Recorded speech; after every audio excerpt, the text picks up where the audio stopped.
You guys are all ready? Yeah. Okay. The Missouri State Highway Patrol Missouri State Highway Patrol's Division of Drug and Crime Control has been requested to investigate an officer-involved shooting involving members of the Kansas City Career Criminal Task Force. This morning, around 7:30 a.m. In the area of Vivian and Wacomas Drive, officers were searching for the suspect wanted in relation to an Amber Alert and homicide investigations. They located the suspect walking. They observed that he was armed with a handgun. The suspect was then the officers then shot and fired their duty weapons at the suspect, and he was pronounced deceased at the scene. Where was he walking? Can you say specifically where they saw him? Was it along the road just behind us? So it was along Vivian. It was along Vivian. And yes. The black Grand Cherokee back there, is that the officer's vehicle? So all of that, this is still, all the details are still preliminary at this time.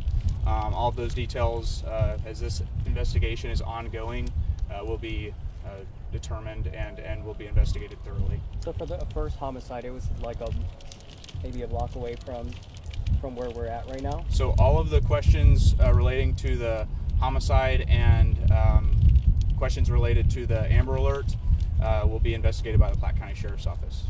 So can you confirm if it's George Manning, the victim? Yes, we can confirm that the suspect, George Manning III, is deceased. Also, George, is this the same George C. Manning that had a voluntary manslaughter charge in 2008? I can't confirm that information. Okay.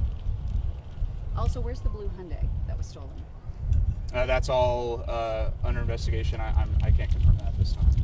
How many officers fired? Did y'all say how many officers fired a weapon? Oh, we can't say how many officers fired, but officers with the Kansas City Police Department and members of the Homeland Security Investigations Unit are who fired their weapons. Is there anything complicating the investigation right now for you guys? It's still ongoing as any investigation. There's things that are being discovered and learned as this thing evolves, and so we're just taking those things into consideration and putting the investigation in, so that we have a great investigation at the end that shows the whole incident as a whole. It seems like a lot of casings down there. Do you know how many shots fired? No, we do not at this time. That's all, like I said, preliminary and involved in the investigation. Is the medical examiner still on scene? Is the body still on site? I am not sure at the moment. What about the residents of the mobile home park there? Are they allowed to go? Obviously, the scene is, we do want to stress to the community that things are safe at this time with that suspect that was wanted in relation to the Amber Alert and the homicides is deceased, and so there is no public safety threat in regards to that. I would recommend for people to still stay out of the area as the investigation is still ongoing, to give officers plenty of room to work and investigate as needed. Have you was the mobile park affected at all during the incident? That's all a part of the investigation known at this time. Anyone else injured other than, we have the homicide victims and those who are injured from last night. Anyone here with any of the gunfire that you know of? Not that we're aware of. Can you see where the child was recovered at? That would be a question for the Platte County Sheriff's Office. Yep. Yeah, let's do that. Any other questions, guys, for Crumble? Okay. Would you go ahead and say your name on camera for us, It's please? Jeffrey, Jeffrey, Shanks, Shanks. What can you update us on this morning? Well, the Platte County Sheriff's Office, in conjunction with the Riverside Police Department, this began as initially a homicide investigation at approximately 11:15 last night, Thursday, February 27th. Our suspect, we believe, engaged with an unknown female party at the car wash near Vivian and High Drive. He shot the victim. He then took her vehicle, fled the scene, and went to the 4400 block of Northwest 50th Street out in the unincorporated part of Platte County, where he went into a residence, and there was actually two more shooting victims inside of that residence. One was a juvenile that's deceased. The other was an adult female who received serious physical injury and was transported to a local hospital where she's receiving medical treatment. Also from the residence was abducted was a 5-year-old little girl who left with the suspect, who fled the scene. We initially thought he was on foot. It turns out he was in a vehicle and he fled the area. What we do know is sometime around 5 a.m. this morning, after the Amber Alert had been put out on the female child was released to a family member of the suspect and was found safe and unharmed. The events leading up to that continued. We were tracking information on where the suspect possibly might be. It was believed he fled over to the Kansas side, possibly engaged in some other criminal activity over there before coming back into Missouri, and which case was located by the career task force. Have you been able to piece together the relationships between these people, those who were killed, those who were injured, especially the juvenile who was killed, male, female? It was a male juvenile that is deceased. As far as a full relationship, we know that the first party that was shot was an unknown. There's no relationship between the suspect and the victim. At the residence at the 4400 block of Northwest 50th Street, there is a relationship. We're not the full details. We do believe that the 5-year-old child was father-daughter. But the boy who was killed. We're not sure about that relationship. And there's a survivor. There's someone recovering. There is. There's an adult female that's was serious physical injury and, like I said, was taken to a local hospital and had to receive medical treatment there. Was this the mother of the child? We believe this is the mother of both the deceased juvenile and the 5-year-old that was abducted. And what's the age of the deceased juvenile? I don't have that full information yet.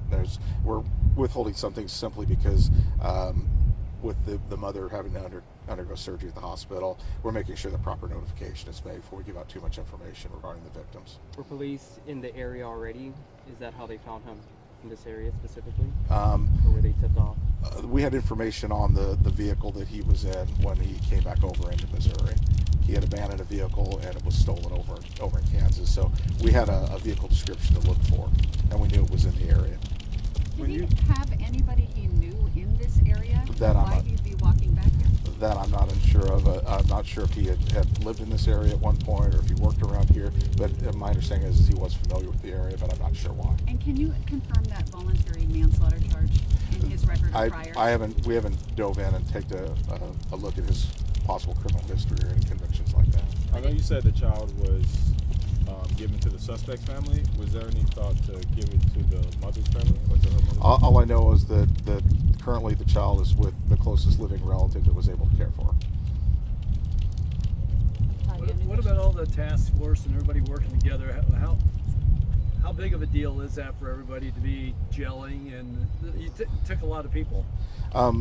Luckily, here all the law enforcement agencies involved, we've always had good cooperation with each other. We work well, we communicate well with each other, and you have to understand this it's been a very long night. We're almost 12 hours into it, but we have a resolution. Unfortunately, it resulted in a party being deceased as well, but this area works very well together. The joint cooperation between all the law enforcement agencies it's been outstanding. There was obviously a really large police response. Approximately, can you tell us how many responding units there were to this area in general? That I don't have the exact information on. I do know when at the initial homicide scene at the residence, we had probably 8 or 10 units there by the time the investigators and the patrol officers responded. Along with, and Riverside was up there as well because it was a continuation of their crime scene. Can you or Corporal Howard give us the amount of total agencies that are involved over the 12 hours? I could give you that right offhand. There are so many, and I do know we've got obviously the Highway Patrol, Homeland Security Investigations, KCPD, Black County Sheriff's Office, Riverside Police Department. I'm not sure who was involved over on the Kansas side for anything that happened that led him back over here. But it's just a large, outstanding group of law enforcement professionals. Yeah, we don't have an actual count of how many agencies, but the Kansas City Career Criminal Task Force Unit is made up of multiple agencies around the Kansas City Metro, and it's a cooperative effort that that go to search for violent fugitives. So. And that task force is called whenever cases like this happen, you get an Amber Alert or someone on the run? Or They work on their own types of cases. Any word when the scene might be cleared? Y'all out here all day? However long it takes for the scene to be properly processed and the investigation to be completed here on scene. This is, with everything going on, we're obviously processing 3 to 4 separate crime scenes over this 12-hour period for one event, one chain of events. And this is for either one of you. Is it normal for Homeland Security to be part of this? I mean, maybe overnight, that kind of thing? Because they're a multi-jurisdictional entity, multi-agency, it's fairly common for them to be involved, especially this was a double homicide with a first-degree assault and a child abduction. That they have access to a lot of resources, and they can cross state lines and everything else because of their deputizations. And just for clarification, the suspect was the only person involved, and his case is now closed. We believe that he's the only party involved, but as far as we will still, even though we have a deceased suspect, we will still complete a full investigation on both the homicide and the assaults that occurred out in the county and in Riverside. What can you tell us about the victim you said this occurred at the car wash? I have very little to no information about the first victim, other than we do know that they were unknown to the suspect. There's been no relationship whatsoever. It appeared to be he wanted her vehicle, and who's investigating that? that will be the Platte County Sheriff's Office. We're in cooperation with the Riverside Police Department, but even before the officer-involved shooting, we were taking over the primary homicide investigations at both locations. What was the suspect driving when he came back from Kansas? I believe it was a stolen Hyundai. That was still the Hyundai then. Anybody else? I'm good. Thank you, sirs. Appreciate it. Thank you guys. Keep us updated as you can. Yep. Like I said, at some point we will be able to give out some more information on the. I don't know how much we'll do on the victims. We'll probably try to. Very sensitive. We're even this we haven't even the school districts have reached out to us because obviously they're not set up like counseling. And, I don't know exactly.